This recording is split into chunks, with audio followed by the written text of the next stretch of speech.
हरे कृष्णा। सभी भक्तों का स्वागत है आज की भगवत गीता क्लास में। शुरू करते हैं। ओम अज्ञानतिमिरान्धस्य ज्ञानञ्जनशलाकया चक्षुरुन्मीलितं येन तस्मै श्रीगुरुवे नमः। श्रीचैतन्यमनोभीष्टं स्थापितं येन भूतले स्वयं रूपः कदा मह्यं ददाति स्वपदान्तिकं।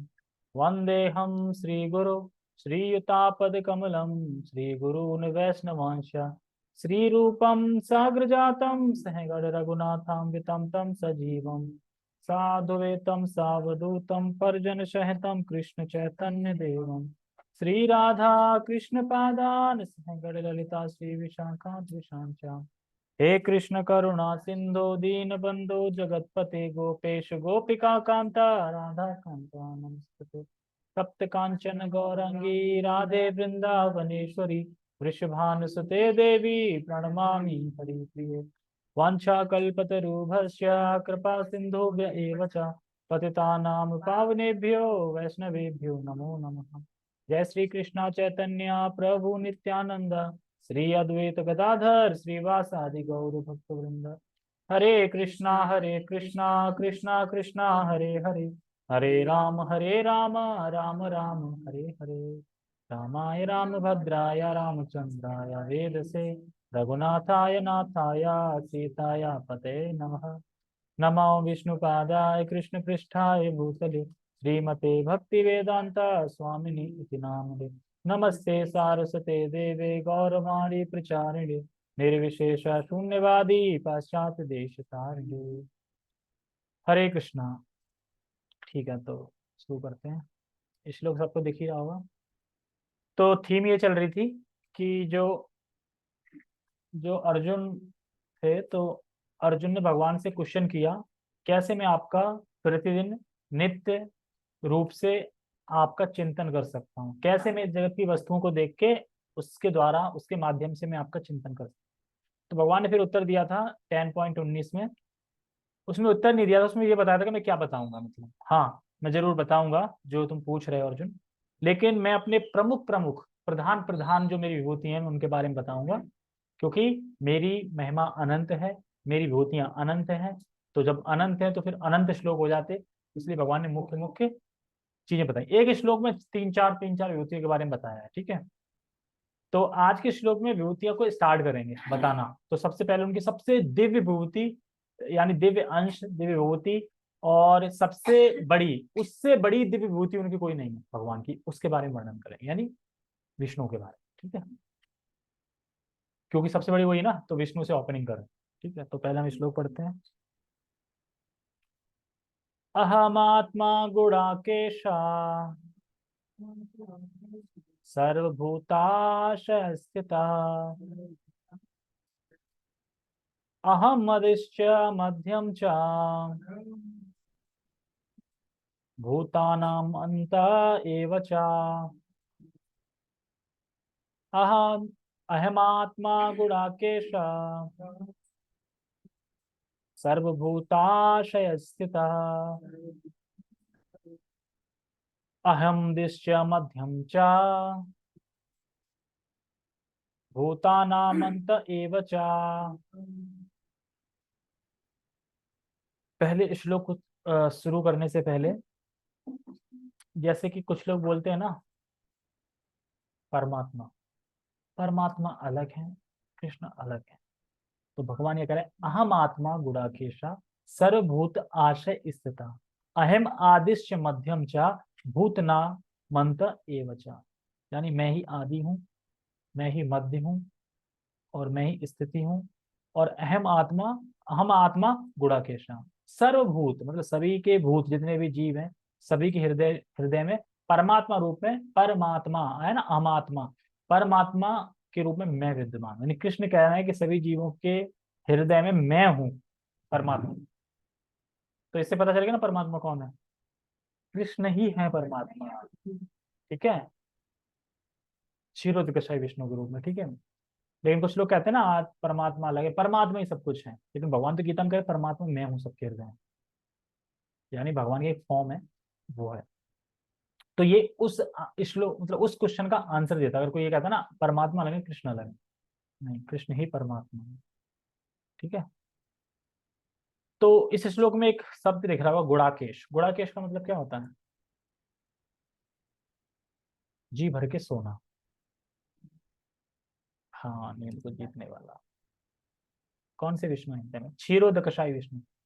तो गुड़ाकेश मतलब जिसने नींद को जीत लिया है। तो इसमें ये श्लोक में कहा क्यों बोल रहे हैं गुड़ाकेश नींद में जीत लिया? इसमें नींद में जीतने का क्या मतलब है? हाँ, मतलब अर्जुन के लिए कह रहा है कि क्योंकि तुमने नींद को जीत लिया है इसलिए मैं तुम्हें अपनी विभूति के बारे में बताऊंगा। क्यों बताओगे? क्योंकि तुम्हारा हृदय शुद्ध है और तुम जो मैं बताऊंगा उसको ग्रहण करोगे, समझोगे। क्यों? क्योंकि तुम गुड़ाकेश हो ना, इसलिए। बाकी सब गुड़ाकेश नहीं है, बाकी सब सो रहे हैं। कहाँ सो रहे हैं?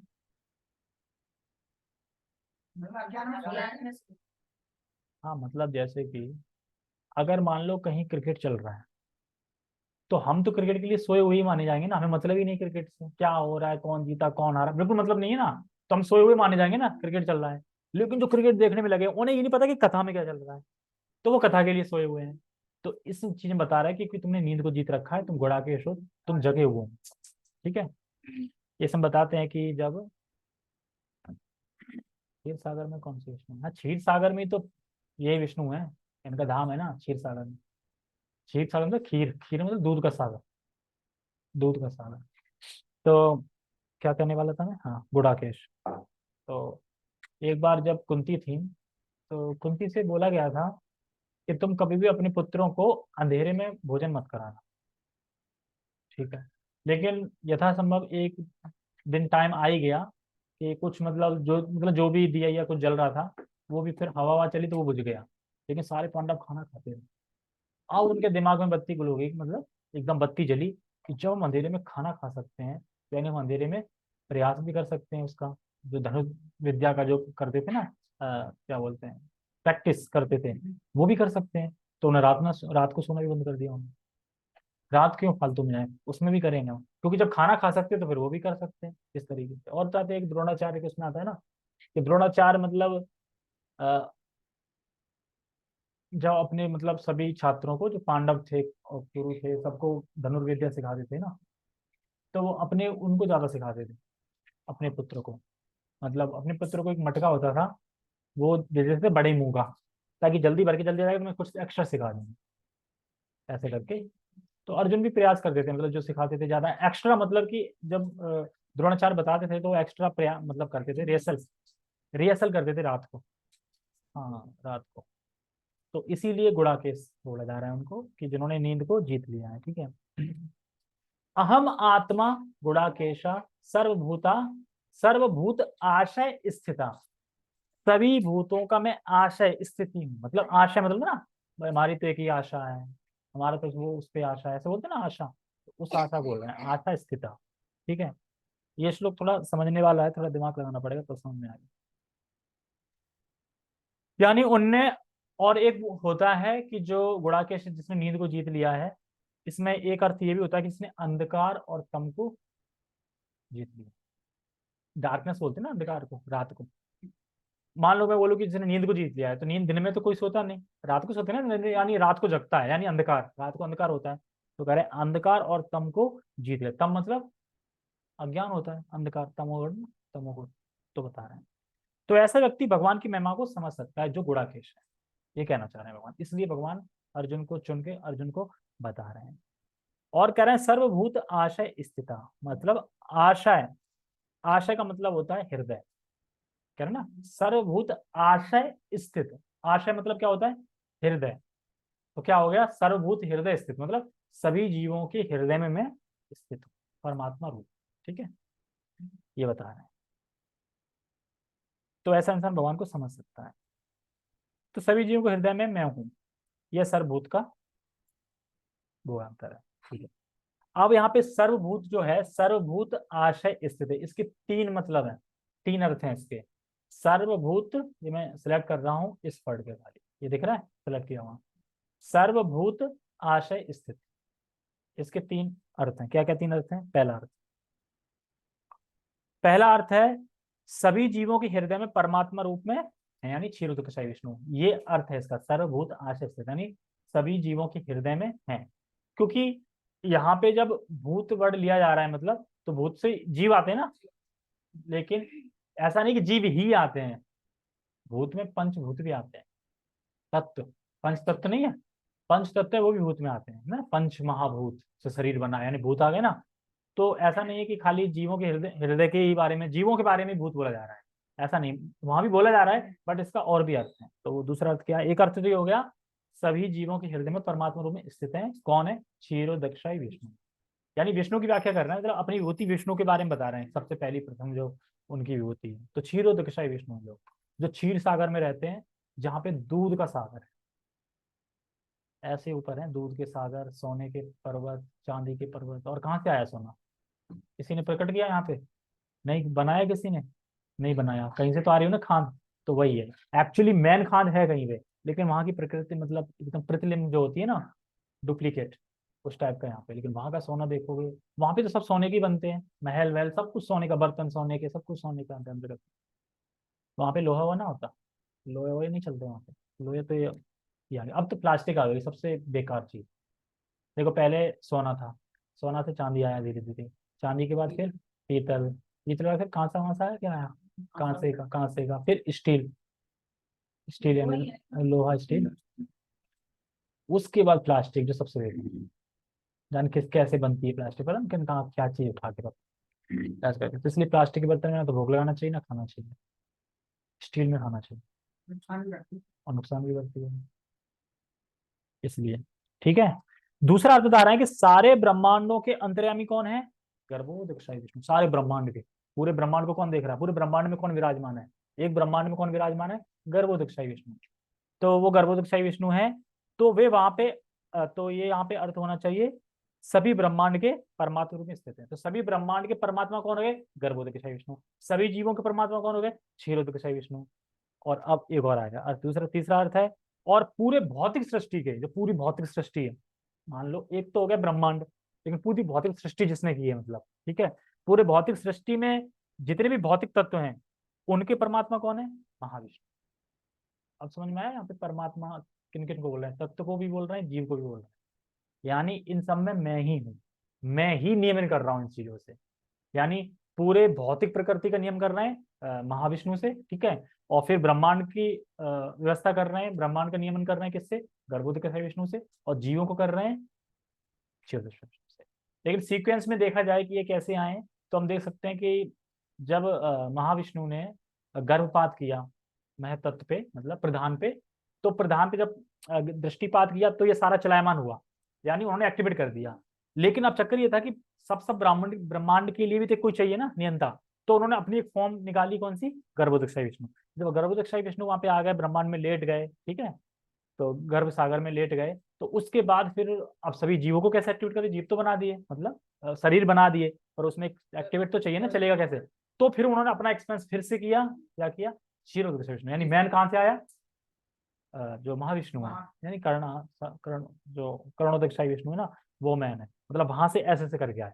तो इस तरीके से भगवान ये बताना चाह रहे हैं कि कैसे मैं इस जगत का नियमन कर रहा हूँ विष्णु द्वारा।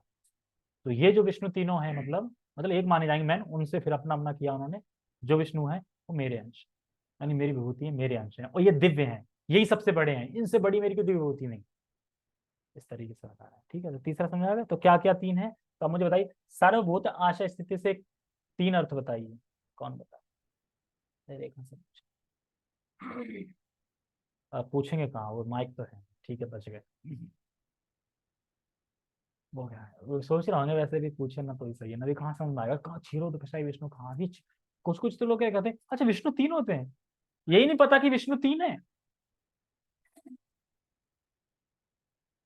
गर्भोदक्षाई विष्णु वो है जो ब्रह्मांड में लेटे हैं, ठीक है, क्षीर दक्षाई हृदय में है, और जिनके रोम से अनंत ब्रह्मांड निकल रहे हैं, वो महाविष्णु, ठीक है। करणोदक्षाई विष्णु बोलते हैं, कारण सागर में लेटे होते हैं, ठीक है। तो ये यहाँ पे बता रहे हैं, तो ये तीनों विष्णु को इंगित करता है। अब ये तीनों विष्णु को इंगित कर रहे हैं, तीनों विष्णु इंगित करता है जो भगवान कृष्ण के अंश, ठीक है। तो कितना डीप अर्थ है, एक तरीके से देखा जाए ना, कितना डीप अर्थ है। सर्वभूत आशय स्थिति की कितनी अच्छी व्याख्या कर रहा है, सर्वभूत आशय स्थिति, वरना हम पढ़ते तो क्या समझते इसको? सर्वभूता स्थित, हाँ सभी जीवों के हृदय में स्थित है, बस यही समझ में आ रहा था। लेकिन यहाँ पे तीनों विष्णु के बारे में बताया जा रहा है कि तीनों विष्णु एक तरीके से परमात्मा है। मतलब जैसे कि सभी जीवों के कंट्रोल परमात्मा है ना अंदर से, वो ना हो तो क्या होगा, शरीर में जाना है, खत्म। उसी तरीके से पूरे ब्रह्मांड में अगर गर्भोदकशाही विष्णु नहीं होंगे तो पूरा ब्रह्मांड डेड इस तरीके से। तो वो कौन नियमन, मतलब हमारे शरीर को चलाने वाले परमात्मा का क्षीरोदकशाही विष्णु, ब्रह्मांड के शरीर को चलाने वाले हो गए गर्भोदकशाही विष्णु, और पूरे भौतिक प्रकृति सृष्टि को चलाने वाले हो गए करुणोदकशाही विष्णु। तो तीनों परमात्मा हो गए, ऐसे बताओ, ठीक है। तो कितना डीप है। तो अर्थ क्या हुआ, महाविष्णु के रूप में पूरे प्रकृति के आशय में स्थित है, और गर्भोदकशाही के रूप में पूरे ब्रह्मांड में आशय स्थिति है, और क्षीरोदकशाही विष्णु सभी जीवों के हृदय में आशय स्थिति है। तो ये बताओ, ठीक है। आगे क्या बोल रहे हैं, अहम आदिश्च मध्यम च भूत नामंत एव च। मैं ही जीवों का आदि हूँ, मैं ही जीवों का अंत हूँ, और मैं ही जीवों का मध्य अंत आदि, मैं ही सारा कुछ, ठीक है। टेक्स्ट, हे अर्जुन, मैं समस्त जीवों के हृदयों में स्थित परमात्मा हूँ। अब सीधा है ना, बोलोगे परमात्मा कौन है, कुछ लोग तो कहते परमात्मा ही भगवान। कह रहे हैं मैं समस्त जीवों के हृदय में स्थित परमात्मा हूँ, मैं ही हूँ, मैं ही समस्त जीवों का आदि हूँ। मतलब जीवों का आदि मतलब जैसे शुरुआत जो हुई ना, मैं ही हूँ, मध्य भी मैं हूँ, बीच में चल रहा है, अंत भी मैं ही हूँ। जैसे कुछ लोग कहते हैं ना कि भगवान छीन रहे हैं, मतलब छीन रहे हैं, या फिर जो दे नहीं रहे हैं, या फिर मतलब अगर उसके बारे में अगर बात की जाए, पैसे के बारे में, लक्ष्मी के बारे में, तो वो तो एक ना एक दिन तो छीनेंगे ही पूरा, मृत्यु के रूप में सब छीन लेंगे। खुद से देते रहो, वो ज्यादा बेस्ट है। जैसे एक माता जी थी, माता जी कहती है कि प्रभु जी मैं भक्ति तो अच्छे से कर रही हूँ, पर मुझसे ना एक अपराध हो रहा है, तो मैं मतलब क्या करूं, मतलब खुद से छोड़ दूं या कृष्ण छुड़वा देंगे।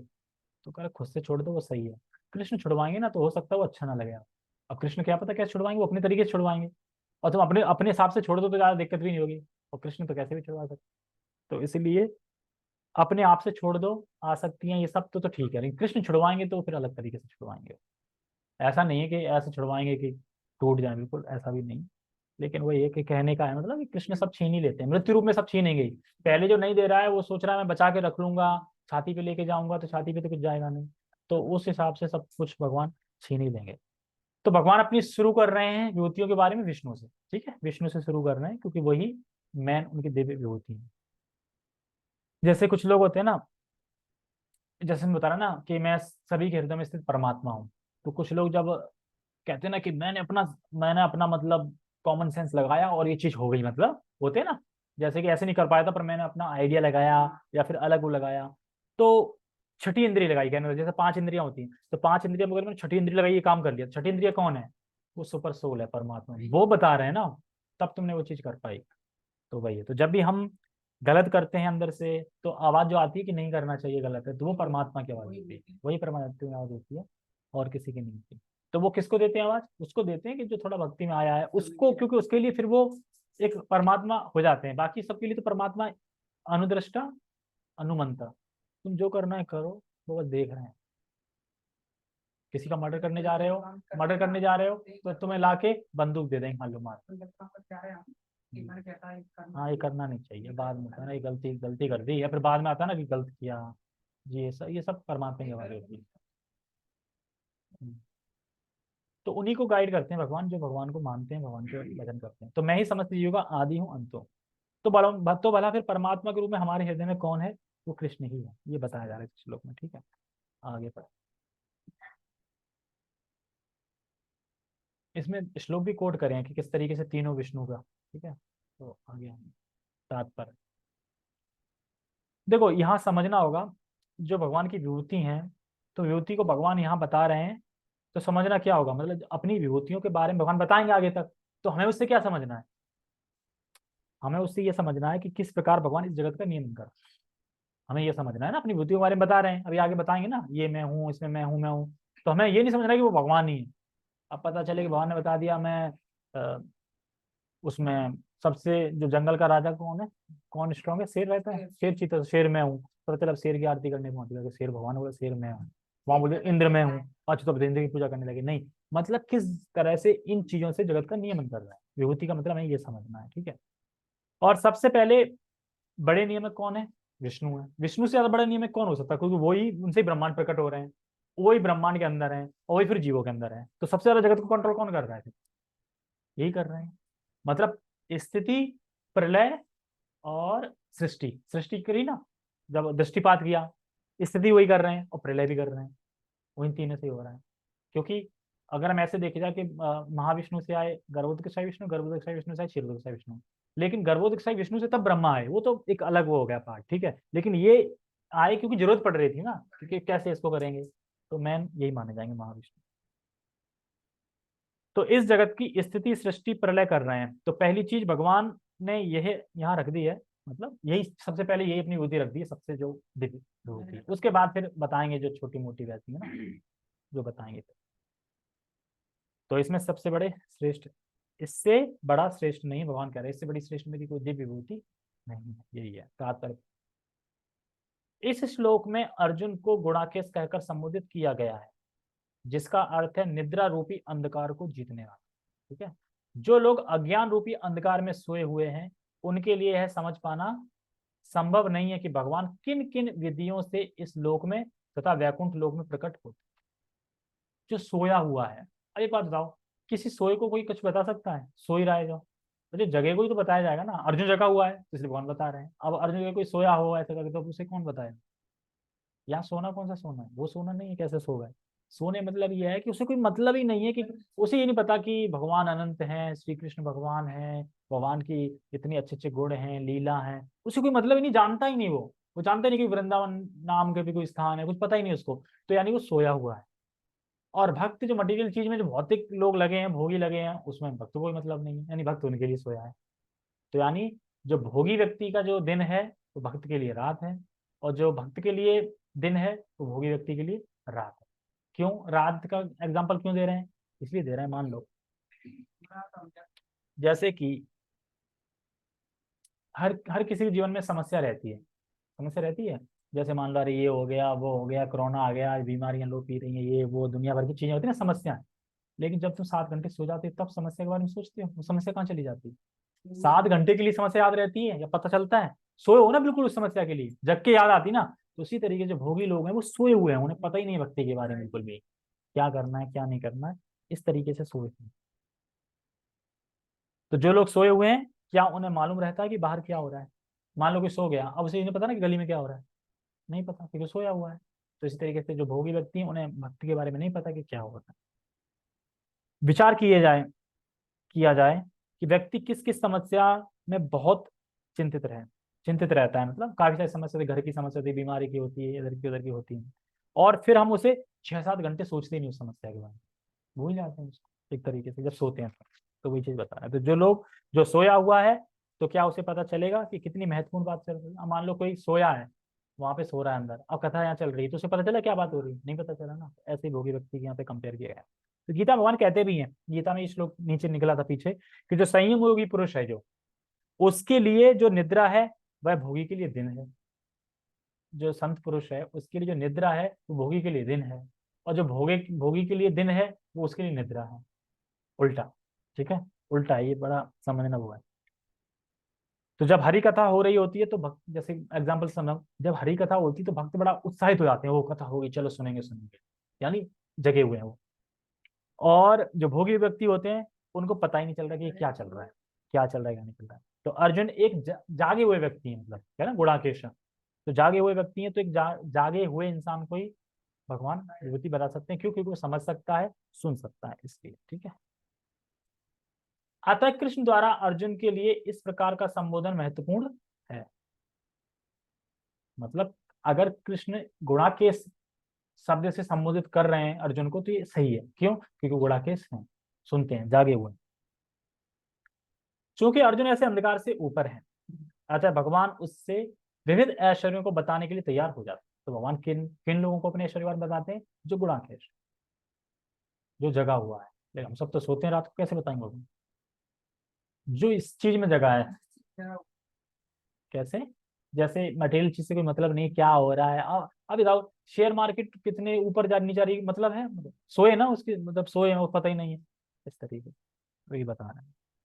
तो भगवान तैयार हो जाते हैं, तो जो जगा हुआ है उसको ही बताएंगे, ये बता रहे हैं। जैसे कि जब हम हरे कृष्ण का जप अगर हम अच्छे से करते हैं, सुबह सुबह अच्छे से करते हैं, तो हृदय क्या है, हृदय का शुद्धिकरण हो जाता है, हमारे हृदय का शुद्धिकरण हो जाता है। तो हमें फिर जब गीता भागवतम बोला जाता है तो समझ में आता है। और अगर हम जप में ही सो जाएंगे तो फिर हम गीता भागवतम समझ में नहीं आएगी। क्यों नहीं समझ में आएगी? इसमें जप का क्या कनेक्शन है भगवत गीता समझने से? जब हृदय शुद्ध होगा तभी तो समझ में आएगा। तो हृदय शुद्ध कैसे होगा?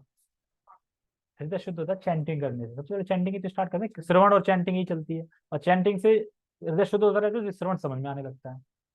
श्रवण तो चल ही रहा है, लोग बहुत सुनते हैं और सुन के कोई मतलब नहीं होता, क्योंकि वो चैंटिंग नहीं कर रहे हैं। चैंटिंग करेंगे तो फिर हृदय शुद्ध होगा, तो समझ में आएगा। ठीक है। सर्वप्रथम कृष्ण अर्जुन को बताते हैं कि वे अपने मूल विस्तार के कारण समग्र दृश्य जगत की आत्मा है। आत्मा है ना सबकी, परमात्मा बोल रहे हैं, आत्मा आया था ना उसमें। वो भौतिक सृष्टि के पूर्ण भगवान अपने मूल विस्तार के द्वारा पुरुष अवतार धारण करते हैं, और उन्हीं से सब कुछ आरंभ होता है। अतः वे प्रधान महत्व की आत्मा है। आत्मा है मतलब समझे ना, हमारे अंदर आत्मा, आत्मा है ना, हम उसी से तो जी रहे हैं ना, आत्मा परमात्मा है। तो ऐसी तरह से प्रधान की जो आत्मा कौन है, वो है ये कर्णदक्षाई विष्णु। उन्हीं से तो सारे ब्रह्मांड निकलते हैं, वो दृष्टिपात करते हैं, उनकी इच्छा होती तो ही सृष्टि हो सकती है। सतोगुण रजोगुण तमोगुण ये बैलेंस में रहता है कि सब कुछ मतलब जड़ रहता है एक तरीके से बैलेंस में। फिर भगवान जब अपनी आंखों से देखते हैं, दृष्टिपात करते हैं और फिर जीवों को स्थापित करते हैं उसमें, तब ये दुनिया चलायमान होती है, फिर चलती है। जो जैसे होता है ना, मान लो सब मर जाए तो एकदम वीरान हो जाएगा ना, एकदम सब वहीं वहीं पड़ा है, ऐसे स्थिर हो जाएगा बिल्कुल, कोई है ही नहीं कुछ, तो सब स्थिर हो जाएगा। फिर जब सृष्टि करते हैं भगवान, तब दृष्टिपात करते हैं, तब सारी चीजें चलती हैं होती हैं। तो एक तरह से आत्मा है भगवान। जब आत्मा हमारे अंदर होगी तभी तो शरीर चलेगा। आत्मा को निकाल दो तो शरीर डेड हो जाएगा। तो इस तरीके से अगर भगवान जो गर्भोदक जो क्षीरोदक जो कर्णोदक विष्णु है, वो आत्मा बताए गए, वो नहीं होंगे तो फिर ये सब डेड की तरह है सारा। तो वही चीज यहाँ पे बता रहा है। तो इस सृष्टि का कारण महत्त्व नहीं होता, वास्तव में महाविष्णु संपूर्ण भौतिक शक्ति या महत्त्व में प्रवेश करते हैं, वे आत्मा।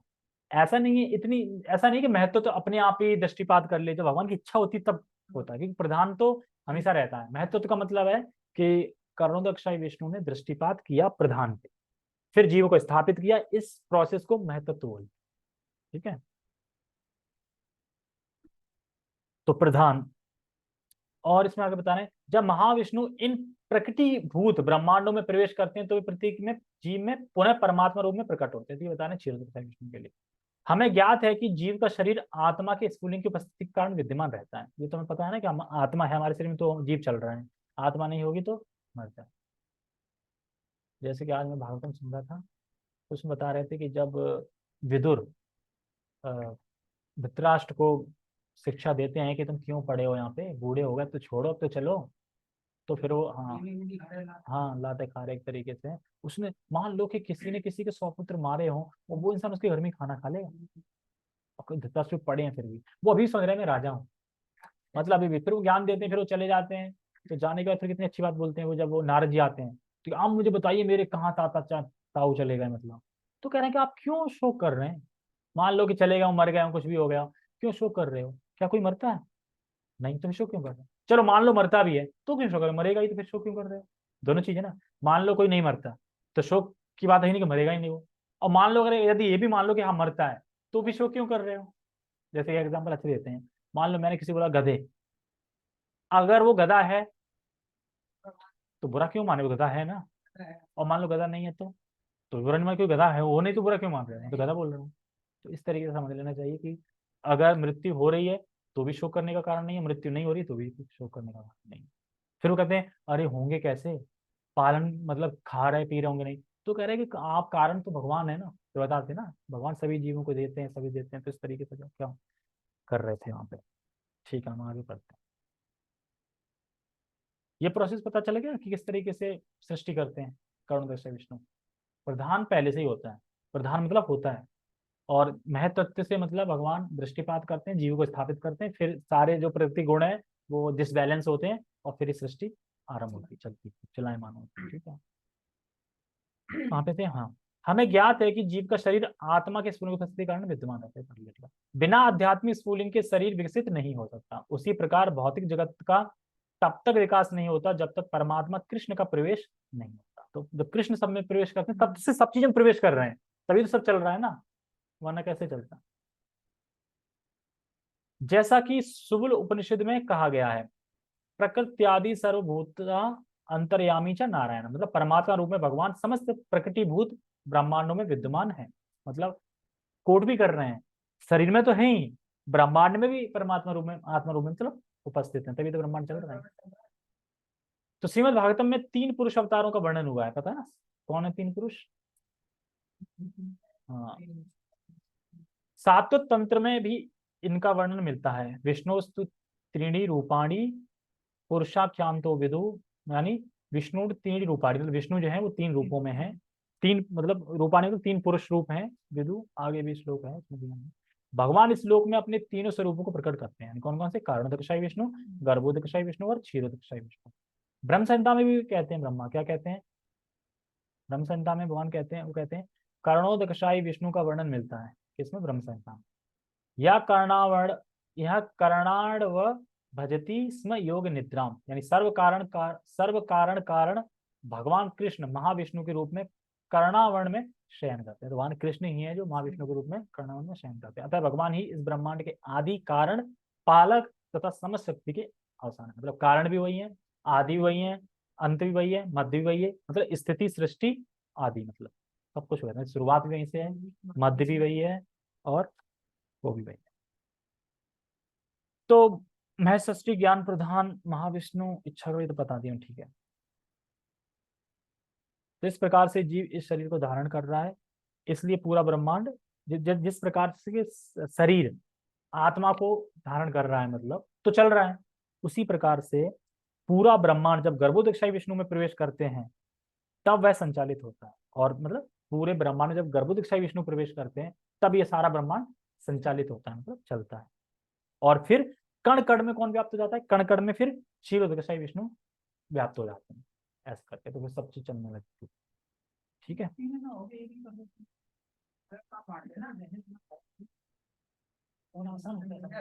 कृष्णा, कृष्ण जैसे कि कृष्ण को कोई नहीं समझ सकता, पूरा कृष्ण को कोई नहीं समझ सकता। जैसे मैं अभी कहाँ गया था, अभी तो वृंदावन गया था ना, और कहाँ गया था, वृंदावन में अभी उसकी चल रही थी ना, मथुरा महात्मा चल रहा है ना, तो मथुरा महात्मा में बता रहे थे कि अगर कोई यहाँ बैठे बैठे सोच ले कि मथुरा जाना है और उसके प्राण निकल जाए तो वो मथुरा में जन्म। मथुरा मीन्स मथुरा धाम। मथुरा बहुत बड़ा धाम है, भगवान स्वयं आएंगे ना, भगवान का घर है। वो ये कह रहे थे कि वो ये कह रहे हैं कि बता रहे थे कि एक बार मीटिंग होगी, सभी तीर्थों को बुलाओ, सब तीर्थ आ गए, लेकिन वृंदावन नहीं आया, मथुरा नहीं आया। फिर ये क्यों नहीं आया? क्या तीर्थ बुलाए ना, घर थोड़ी बुलाया मेरा। भगवान करे तुम तीर्थ बुलाना, तीर्थ आ गए ना, ये तो मेरा घर है। अरे एक बार मथुरा बोलने पे 33,000 पुण्य, मतलब 33,000 जो पुण्य है उनका फल प्राप्त होता है, सिर्फ एक बार मथुरा बोलने पे। स्वयं आए वो, बाकी जगह सुन, बाकी जगह सब देते हैं। मतलब कि जगन्नाथपुरी और अपनी मायापुर, मायापुर ये अभिन्न है तीनों, मतलब ठीक है। बाकी जितने भी है ना, जैसे इलाहाबाद में जो प्रयाग है, प्रयागराज हुआ, और द्वारका हुआ, ये सब मोक्ष प्रदान करते हैं, धाम है। लेकिन इन सब में श्रेष्ठ मथुरा धाम, मथुरा मंडल धाम। मथुरा मंडल मतलब जितना मथुरा मंडल 20 योजन में जो आ रहा है ना, वो वहां पे अगर कोई भी प्राण त्यागता है वो सीधा भगवान के पास जाता है, कैसी भी स्थिति में, क्योंकि बहुत मर्सीफुल है, बहुत ज्यादा। उसमें इतने इतने फल बताएं कि कुछ पूछो मत। कोई सोच ले खाली, कोई रह ले तो फिर कहना ही कि बहुत ज्यादा है, बहुत अच्छा है अभी जो मथुरा मार्ग में चल रहा है। ठीक है, हरे कृष्णा। हरे कृष्ण। और क्या। जगत गुरु शील प्रभुपाद की जय, श्रीमद् भगवद गीता की जय, निताय निताय गौर प्रेमानंदे।